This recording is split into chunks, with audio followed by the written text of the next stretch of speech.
আজকের রেসিপি হলো চিকেন সিঙ্গারা।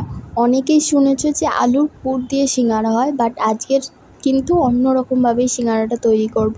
আজকে তৈরি হবে চিকেন সিঙ্গারা। তো চলো দেখে নাও চিকেন সিঙ্গারা কীভাবে তৈরি করে নেবে বাড়িতে।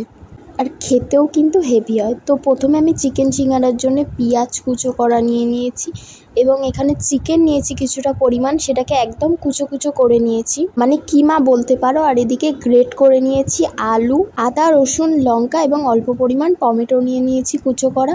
এদিকে কড়া বসিয়ে কড়াই সাদা তেল দিয়ে দিলাম এবং গরম হয়ে গেলে রসুন কুচি এবং আদা কুচি এবং পেঁয়াজ কুচি দিয়ে ভাজা হয়ে গেলে চিকেনটা দিয়ে দেবো।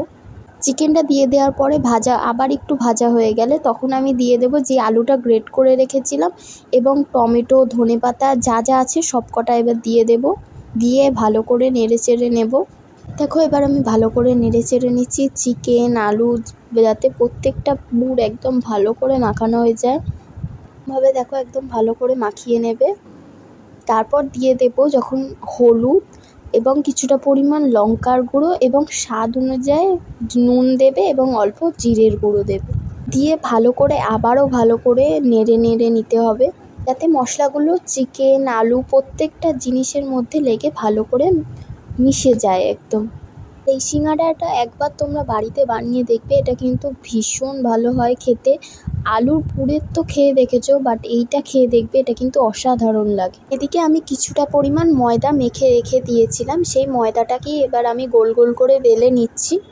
ময়দাটা আমি উষ্ণ গরম জল, নুন এবং চিনি দিয়ে প্রায় 10 থেকে 15 মিনিট আগে মেখে রেখে দিয়েছিলাম।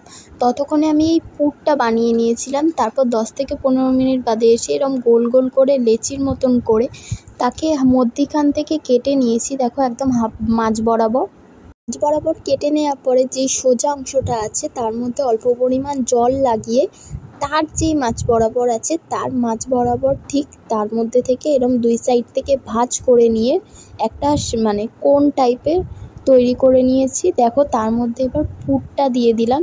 এবার যতটা পরিমাণ পুর তোমরা দেখেই দেবে, মানে যতটা পরিমাণ ওর মধ্যে ধরবে ততটা পরিমাণ দেখে দেবে। আমি পুরটা মোটামুটি দিয়ে দিয়েছি।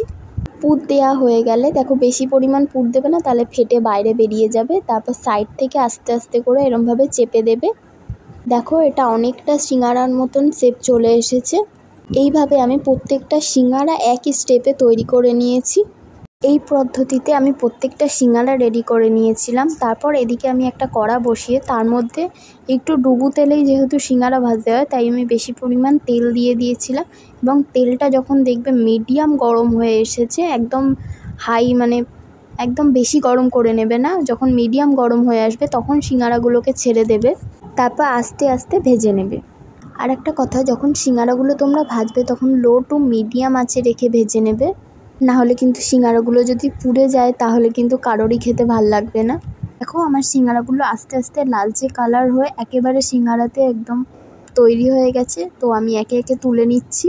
আমাদের সিঙ্গারা একে একে তুলে নিলেই রেডি হয়ে গেল আমাদের সিঙ্গারা, চিকেন সিঙ্গারা।